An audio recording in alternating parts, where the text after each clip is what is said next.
Welcome, everybody, to episode 200 of the Funeral Nation Show, the funeral profession's first virtual show, and the only weekly news, video, entertainment show. 200. We have hit a milestone. I know, our bicentennial. How big a deal is that, you know? I think when we started, we had just a little bit of gray hair, quite a bit. It's wild. This show has taken place and been recorded from, I don't know, probably 25 different states, other countries, multiple houses, multiple rentals. So I'm currently on vacation, which is pretty appropriate for episode 200. You're working from home. This is what we do. It's been a pretty exciting ride, and I appreciate your partnership in this. Yeah, you know, Ryan, we had no idea when we started effing. You know, when we said we're going to have an effing show, we had so many people to start off with are going, oh my, we shouldn't talk about that. And then it turned into something that's a staple within our industry and profession. So kudos to you and certainly our team there at Disrupt Media that makes this happen every week. I mean, it wouldn't do that. And again, I can't talk enough about C&J Financial, and funny how the world works. Here I am working alongside Jamie and that whole team up there. So, down there, over in Rainbow City, Alabama. If all insurance assignment companies say they pay fast and are easy to work with, why do twice as many funeral homes choose C&J Financial? Over the past 2 decades, C&J and its affiliates have served in excess of 633,000 families and funded more than $3.6 billion in assignments to funeral homes and cemeteries throughout North America. If you're tired of the hassle, headache, and cash flow delay in processing insurance death claims, C&J's Fast Funding program can help. Let us show you why thousands of funeral homes across America choose C&J for their assignment funding needs, and why many associations, accounting firms, and industry leaders recommend C&J to their client and members. In every business, there's one gold standard. In insurance assignment funding, it's C&J. Anyway, That's right. That's interesting. And, you know, it's interesting you just said that, the virtual, we had the NFDA Leadership Conference this week, along with CANA's convention. And so we're seeing that I'm just going to call this one, because we'll look at it again this time next year, that we're going to be doing a lot more virtual than we will in person. I just think that's going to be the new norm in our world. I agree with you. I'm interested to see what I think the NFDMA is going to be virtual, and then we'll have NFDA that's virtual this year. And you know, it may be this may shake up the dynamic going forward for sure. It's not going to be the same. We know that going forward as what it's been. So, you know, it's interesting. We're learning how to operate, and we're learning how to handle procedures and culture and employees and all kinds of different things via webcam and software like this. And you know, it's funny because you and I have been preaching the ability to build relationships for the last 4 years of this show. So since the October of 2015, I believe, was the first episode, we've been preaching about relationships and online and technology, and it's not going away, and you better get ready. And if you don't like the way this is happening, you're really going to hate it in 5 years. Well, guess what?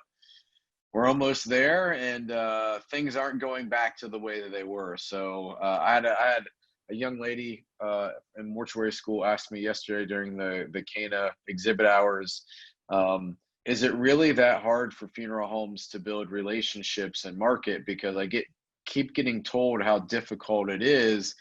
She's like, I mean, it's making me almost not want to run my own funeral home. And I said, no, it's not that difficult. The difficult is getting people that have been doing the same thing for 30 years to now do things the way that they need to be done. I said, so you as a young person that wants to own a funeral home and run a funeral home, this is going to be second nature. Marketing is going to be a piece of cake for you. So yeah. they're going to have an advantage over something. That's right. Again, today I was on some websites reaching out to some owners, and if you haven't changed it in a few years, it's time. And that's just a minimum. But I'll leave that alone because today's a happy day. It's our birthday. That's right. 200. It is our birthday. Yeah, you're still looking good. Hanging in there. Lots of changes. And you know what? I think we're at the spot right now, I can say, in my life and in my career where I'm as happy as I've ever been. Yeah, that's good. It's good. We've both gone through an immense amount of changes in 200 episodes. Physical changes, life changes, relationship changes. Like, life is completely different for both of us than it was. So, and I just appreciate it, and I appreciate the profession hating us in the beginning and learning to accept us now and understand that we weren't as crazy as they all thought we were. Yeah, they were concerned. I think that first show was a good reason. It'll be interesting to see, because guess what, ladies and gentlemen and effing fans, we're going to put up our very first show. So y'all enjoy that. Ryan, you and I will reunite again next week. We've got some. Yes, we will. Work on some earnings reports and that sort of thing. So y'all enjoy vacation. We're out here in Arizona getting ready to start school online. Okay, There so you go. If they can do it, y'all can do it too. That's right. Okay. Enjoy episode 1 of the Funeral Nation show, 199 episodes ago. Until next time, have a great effing week. Out here. On today's episode, we blow air horns, talk consumer credit, and WTF. Hey, welcome. This is the Funeral Nation web show, episode number 1, the inaugural Funeral Nation web show. I am Ryan Thogmartin, and I'm co-hosting with my man Jeff, the funeral commander Harbison. And Jeff, brother, tell us why you are the funeral commander. I'm the funeral commander simply because someone has to take a view of what's going on out here in the field. And so I get reports from all over the place. And basically, I'm just sharing what I see and what I hear from everyone else and shooting straight from the hip. So, and that's your background too. You were in the military, so hence the camo, the cigar, the glass of rum. I mean, this is real. We're raw. We're not sitting in a funeral home. I'm in Ohio. Jeff is in Virginia. And so, Jeff, we had the idea for Funeral Nation to do this web show. Gosh, it's been almost a year ago, kind of festering this and kind of prodding each other with, yeah, we should do it. Yeah, we should do it. And finally, we've pulled the trigger. So, I mean, you and I are pretty much on the same page of why we need to do a web show. But, tell us a little bit of, why we came up with the show and how this all happened. Well, I just believe that we need to have fresh content. We need to, it's a climate out here in some respects, not that this necessarily is, but anti-establishment. What's different? What's new? We're going to send out invites for people to come along. And if you turn us down, we may do a whole segment talking about you without you here. And I can tell you that's not a good idea. That's right. That's right. So, I mean, I'm psyched about the show. I know you are. We really want to not ruffle feathers, but we want to hit people with what's real, what's happening in the profession. Not a normal, this isn't going to be some sort of syndicated, sit at a desk, production news show with, top of the hour type stuff. This is real deal. And, today our first guest on the Funeral Nation web show is really going to be talking about a issue that is extremely, extremely relevant in our profession. And Jeff, I mean, you've got experience kind of in this field, being on the funeral home side. So why don't you give us a quick introduction to, what's going to be coming up in the show? We're going to have a few things, a few different segments. We're going to, as you just shared, we're going to interview a person, a superlative in our industry that's going to kind of give a few views and enlighten us on some things that are important to us. We're going to do something I think is really important, and that is to spotlight a funeral director making a difference in their community. Oftentimes, we hear nothing but negatives out of the industry, and we sometimes don't even get to hear about the people who are really doing the work. So it's going to be my objective and ours together that we highlight, spotlight funeral directors are making a difference. We're going to have a little segment called WTF. I'll explain that when we get there, where we can poke fun at ourselves a little bit. And then finally, we're going to issue some challenges. We want to hear from our folks out there in the funeral nation, because frankly, this is the best effing thing we got going right now. What do you think, Ryan? I totally agree with you. Just getting a quick shot that we can put out on Twitter. Absolutely. I agree with you. I think this is going to be amazing. And, probably my most favorite segment I think that we're going to do are those last two you mentioned, the spotlight, looking at funeral directors making a difference, because, all we hear in mainstream media are the negatives about the funeral profession and funeral directors. So, highlighting those funeral directors that are really making a difference. And we hope that, viewers start submitting funeral directors and sending us information on funeral directors that should be, spotlighted on this. We really want to make it a big deal. In the WTF, it can stand for what you think it stands for, or it could stand for Wednesday, Thursday, Friday, right? And we really want to create that water cooler talk. We want to get the mind spinning, whether it's a story that's extremely positive or something where we're kind of poking fun and doing that. Come on, man, those sort of things. So. I'm pretty excited. I think this is going to be dope. And so let's get into our next segment. I'm not sure about that horn. I'm old and I got war injuries all up in here. But before we get to our next segment, let me also share with you that we are being sponsored. And the new segment was just sponsored and brought to you by At Need Credit, which are payment plans for at need funeral families. Make sure and visit their website, which we'll have on here, www.atneedcredit.com. So, speaking of news and segments and funerals and families, are you aware that just recently there's some big news? The Help Card sent out a letter to their customers saying that they're exiting out of the funeral industry after the first of the year. So, as our economy continues to slow and really have a struggling effect to it, that's challenging for people to pay for funerals. Ryan, this morning, interestingly, I read a post on Connecting Directors and took exception to a phrase that it said, money is only an issue when value is in doubt. I repeat, money is only an issue when value in doubt. Well, frankly, money is an issue for the vast majority of Americans, and money is an issue when you don't have any. So, Jeff, the Help Card, explain to us a little bit why that's such big news. The Help Card was something that rolled out, I believe, towards the end of last year and, was backed by NFDA. Am I right? Mm-hmm. That's correct. It's a big deal because finding a company to lend for at-need funerals is difficult from a lending space, which our guest will share with us what that's all about. But more importantly, what do we do with folks who have mediocre to low credit? And so right now, our next guest and our sponsor, At Need Credit, he's going to share with us what's available and kind of why it's harder than people think. What I want to do is introduce our first and next guest, which is Daniel O'Connor of At Need Credit. Hey, Daniel, thanks for joining us today. If you would, please introduce yourself and a bit about your background along with At Need Credit. How'd you get in this business? You bet. My name is Daniel O'Connor. I'm the CEO and founder of Eastbridge Funding. We are located here in beautiful Charleston, South Carolina. Eastbridge, we're a capital solutions provider. We specialize in the consumer finance industry.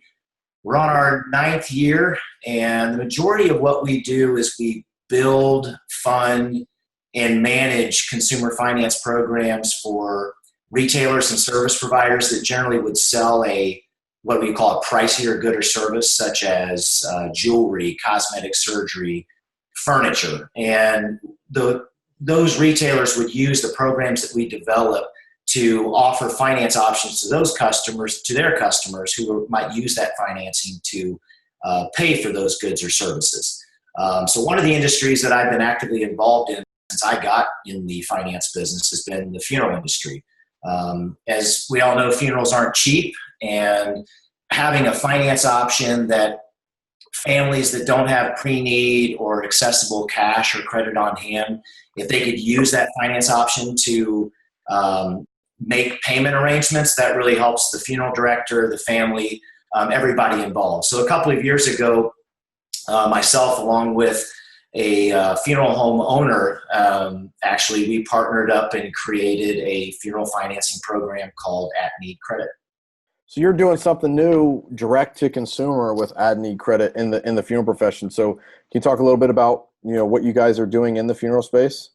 Yeah, so with At Need Credit, we have our traditional finance program, which is typically finance programs, whether it's in the funeral industry or some of the other industries I mentioned, furniture, jewelry, cosmetic surgery. The financing typically goes through the merchant. So a merchant would sign up for the program, and when customers, or in this case families, come into the merchant's place of business, the sale would be made, the transaction would occur, and that's when financing, the customer might apply at the location.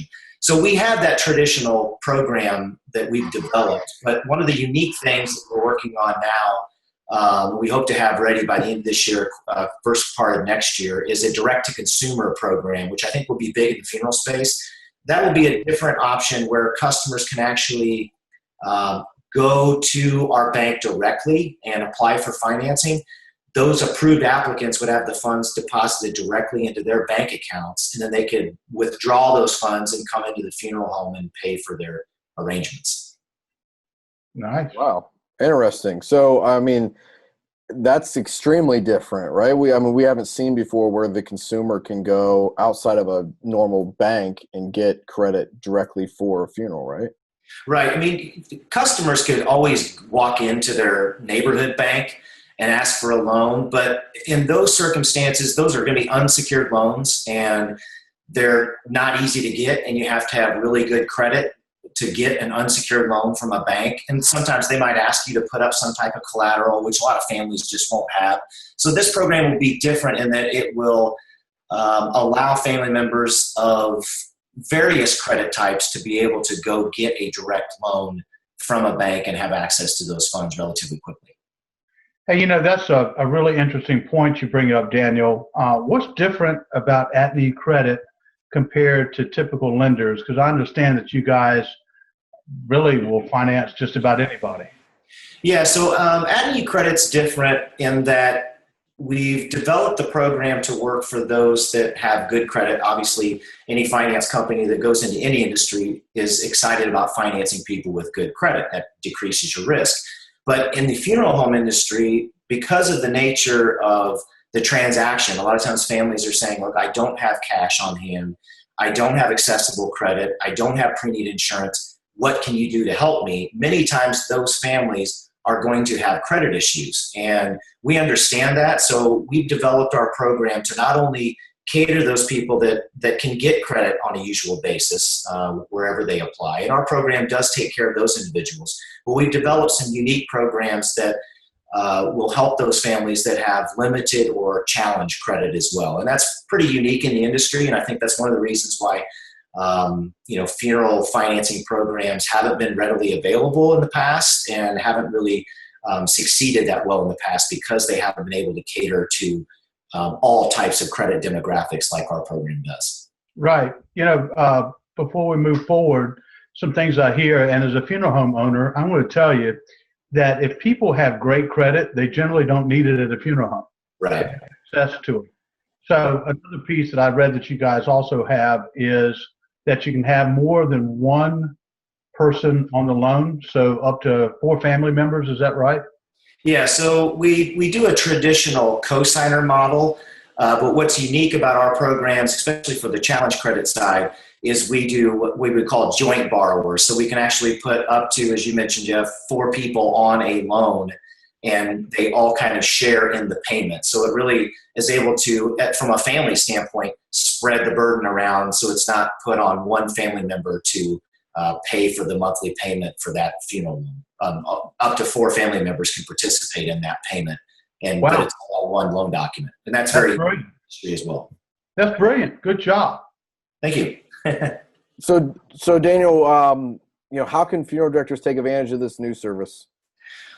Pretty simple. They can go to atnecredit.com. That's our website. And on atnecredit.com, you'll find information about the program. You'll find our contact information. You can even download a provider application if you're a funeral home interested in offering our program to your families. You can download the application online, email it to us or fax it to us, and we'll get a hold of you with more detailed information about the program and get you signed up. The sign-up process is pretty quick. It takes a couple of days at the most to get your funeral home ready. We'll train you, and you can start offering it to your families. Excellent. So will you guys be at NFDA and Indy this year, next month? Yeah, we certainly will. I've attended the NFDA convention multiple times, and I always have a good time when I go out there to that convention. You meet really great people. They always put on a good show, and I'm excited to go this year. Especially, I've never been to Indianapolis, so that'll be a unique experience for me as well. It's not as pretty as Charleston. No, I'm sure it's not, but most places aren't. That's right. Yeah. Daniel, thanks for the information. We're going to end this up, what we call the lightning round.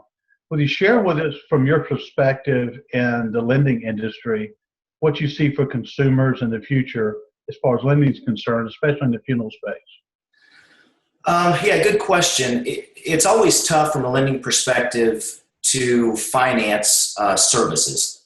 So when I see the kind of the future of people going out and trying to finance services, you have to have a finance company that has experience financing services, because those are intangible things that are being financed.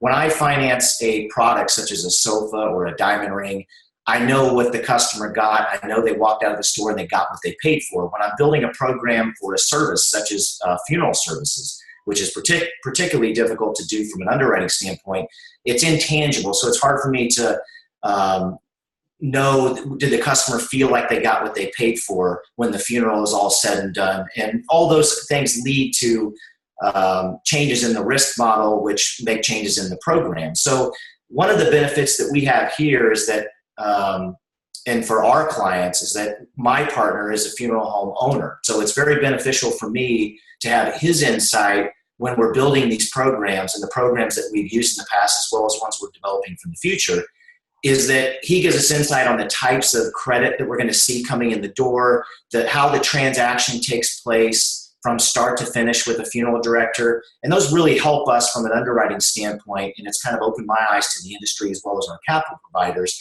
and enabled us to build a program that's effective. And not only it works for the funeral home and the family, but it also works from our side on the lending perspective, because we have to make a return. And that's been very beneficial having him there to help us with that. Thank you. You know, I just have to say this, Daniel. We're a funeral news business, right? The best effing news that you have out here. Right. But I think because of you showing up, our audience of looking for really handsome folks. So if we get in the tweets or anything coming in, I can see you turning red from here. Yeah. Just to let you know, we'll pass those on to you directly. I appreciate that, guys. Thank you so much. All right, look, before we get off, we got to do a selfie, because this is going to be a social show. So we're going to pull a selfie here real quick. All right. Thank you, sir. Thank you, gentlemen. All right, Jeff. So now it's time for the segment where we spotlight a funeral director making a difference. And you kind of are connected to this story. So I'm going to let you introduce our spotlight funeral director and tell us why she is the Funeral Nation Spotlight Funeral Director of the Week. Right. Well, there's countless numbers of funeral directors making a difference in their community every day. And as I spoke at the beginning of the show, we want to have a segment dedicated and spotlight their efforts, because frankly, they're the ones out in the trenches, out in the field, that make this industry great. And so today I want to spotlight Jennifer Parks. She is a general manager and funeral arrangement counselor at McDermott, Crockett and Associates Mortuary in Santa Barbara, California.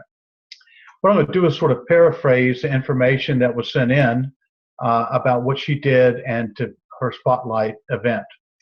Our spotlight on Jennifer is because she was a funeral director in charge of two boys that were murdered by their father, Sebastian and Vincent Holzer. Because of a really bad situation, the boys' mother had not seen them in some time. So upon taking the boys into her care, Jennifer diligently worked to soften the angst she knew that was coming when her mother viewed the children for the first time after the death. Her team of funeral professionals personally shopped for the clothes. They put Batman t-shirts on them, under collared shirts, welcome hoodies, new jeans, and Chuck Taylors. They also bought blankets, teddy bears, and a matching Batman shirt for the mom to sleep in to remember her boys. Jennifer describes the feeling of holding the mother's hand and walking her down the steps into the chapel to finally see her babies, and the heartbreak of seeing them for the first time in caskets. It was devastating and life-changing to Jennifer as a person, as a mother, and as a funeral director. Even after the funeral, Jennifer continued to assist the mother and the grieving community by contacting Life Chronicles, a service of remembering life for those that died too early, and assisted the local junior high staff to collaborate the life of Sebastian Vincent in a video for all to remember. So Funeral Nation would like to take the time to honor and recognize Jennifer Parks, a funeral director making a difference in her community. Funeral Nation applauds Jennifer and the extra steps she's taking to go above and beyond what families expect. And gosh, we hear so many times about negative things in our profession. Rarely do we hear about the funeral directors that, day in and day out are going above and beyond the call of duty. And it's a job that at times is probably one of the most thankless jobs there are.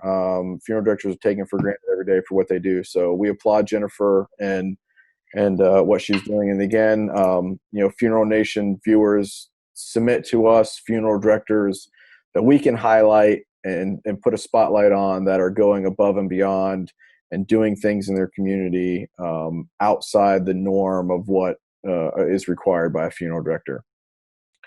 All right, so before our next segment, we have a shameless plug. And we do these shameless plugs because obviously the show like this can't be produced without amazing companies that want to sponsor and be visible on a cutting-edge show like Funeral Nation. There's nothing funeral-esque about this show, right, Jeff? So introduce our next spotlight, our next sponsor, DNA Memorial. The Funeral Director Spotlight segment has been brought to you by DNA Memorial, which provides funeral directors a last chance to preserve a deceased loved one's DNA.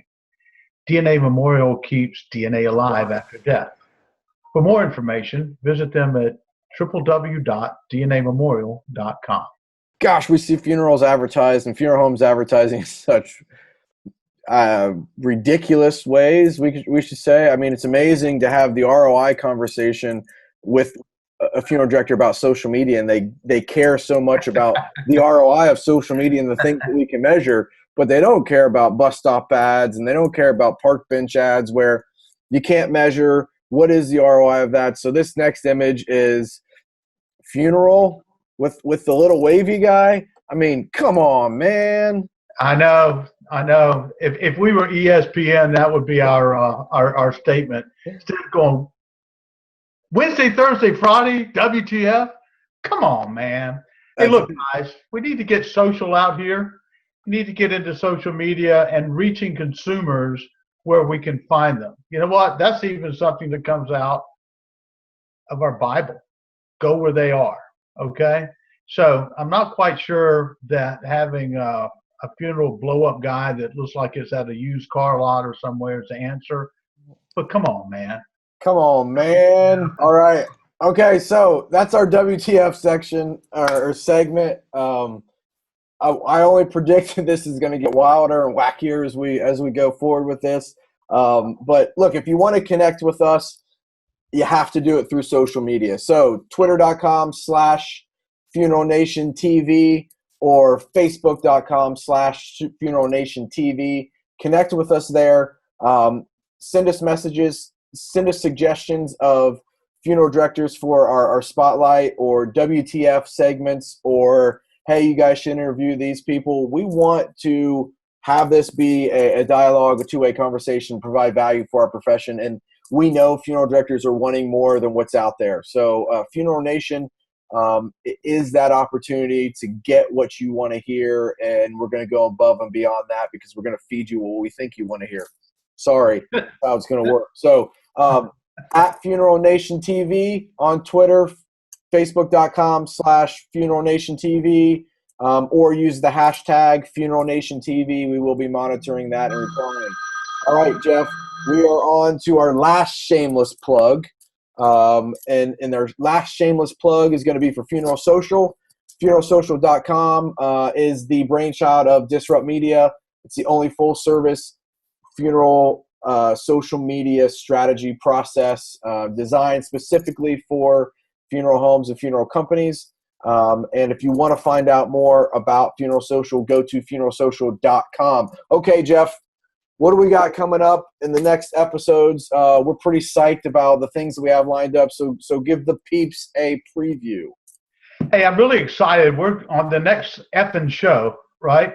And look, I want everybody to refer to us to the effing show, all right? Because that's what we are, the Funeral Nation show. The next Funeral Nation show will feature Allison Sullivan, publisher at Cates Boylston, and Barbara Kimmis, executive director of the Cremation Association of North America. They're going to share with us an exciting project that their organizations are working on together for the funeral industry. So make sure that you stay tuned, stay in, and get effing social with us. That's right. Effing out.